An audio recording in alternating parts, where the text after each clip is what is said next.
So hello friends, welcome to my channel. ఈ వీడియోలో వచ్చేసి మనం కంప్లీట్గా ఈ అక్టోబర్ నెలలో అమలయ్యే కొత్త కొత్త పథకాల గురించి అయితే మాట్లాడుకుందామండి. సో ఫుల్ డీటెయిల్గా అయితే చెప్పబోతున్నాను. వీడియో స్కిప్ చేయకుండా ప్రతి ఒక్కరు లాస్ట్ వరకు చూడండి. సో కంప్లీట్ ఇన్ఫర్మేషన్ అయితే మీకు అయితే తెలుస్తుంది. So each and every point కూడా ఈ వీడియోలో అయితే కవర్ చేయబోతున్నాం. సో నెల ఆరంభమైందంటే అందరికీ గుర్తొచ్చి ఏంటంటే సో భరోసాకు సంబంధించిన పింఛన్లు.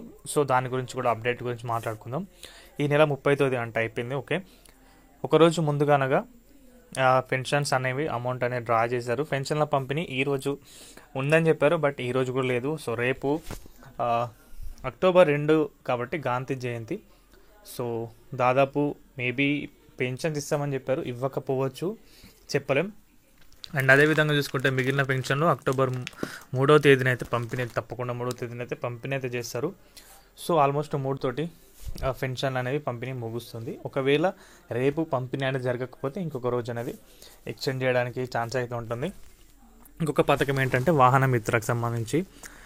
సో అక్టోబర్ 4న సాయంత్రం ఆర్థిక సహాయం అనేది పంపిణీ అయితే చేయబోతున్నారు.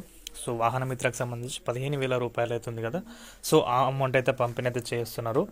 ఆటో డ్రైవర్ సేవలో స్కీమ్ కింద సాయం అయితే చేస్తున్నారు. ప్రతి ఆటో డ్రైవర్కు రూపాయలు 15,000 చొప్పున అయితే ఆర్థిక సహాయం అయితే ప్రభుత్వం నుంచి అయితే చేయడమే జరుగుతుంది. దీనికి సీఎం చంద్రబాబు నాయుడు గారు అయితే అధికారికంగా ప్రకటన అయితే చేశారు.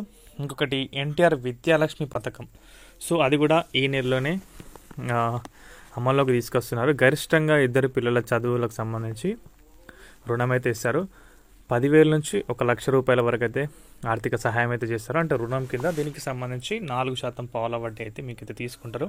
గరిష్టంగా 48 వాయిదాలు. సో 48 ఇన్స్టాల్మెంట్స్ అంటే ఈఎంఐస్ లాగా మీరు పెట్టుకొని డబ్బులు అనేవి చెల్లించవచ్చు. అడ్మిషన్ లెటర్, ఫీజు రసీదు అనేది తప్పనిసరిగా తీసుకోండి, ఓకేనా. అండ్ అదేవిధంగా ఇంకొకటి శ్రీనిధి కింద 2 ప్రత్యేక పథకాలు అయితే ప్రారంభం చేస్తున్నారు. ఎన్టీఆర్ విద్యాలక్ష్మి, ఎన్టీఆర్ కళ్యాణ లక్ష్మికి సంబంధించి. సో విద్యాలక్ష్మి గురించి మనం మాట్లాడుకుందాం, కళ్యాణ లక్ష్మి గురించి కూడా అయితే కంప్లీట్గా డిస్కస్ చేసుకుందాం. సో అర్హత ఏంటంటే డ్వాక్రా సంఘంలో కనీసం 6 నెలలు పూర్తి చేసిన సభ్యురాలు, ఇప్పటికే బ్యాంక్ లింకేజ్, శ్రీనిధి లేదా ఇతర రుణాలు సక్రమంగా చెల్లిస్తున్న వారికి కంప్లీట్గా వర్తిస్తుంది. పథకాలు అనేవి బయోమెట్రిక్ ఆధారంగా అమలైతే చేయడమే జరుగుతుంది. సో విద్యాలక్ష్మి గురించి మాట్లాడుకుందాం. కళ్యాణ లక్ష్మి గురించి అయితే మాట్లాడదాం. ఎన్టీఆర్ కళ్యాణ లక్ష్మి పథకానికి సంబంధించి. సో సభ్యురాలు కుమార్తె చెప్పాను కదా, దాదాపు 6 నెలలు అయితే డ్వాక్రా సంఘంలో సభ్యురాలుగా అయితే ఉండాలి.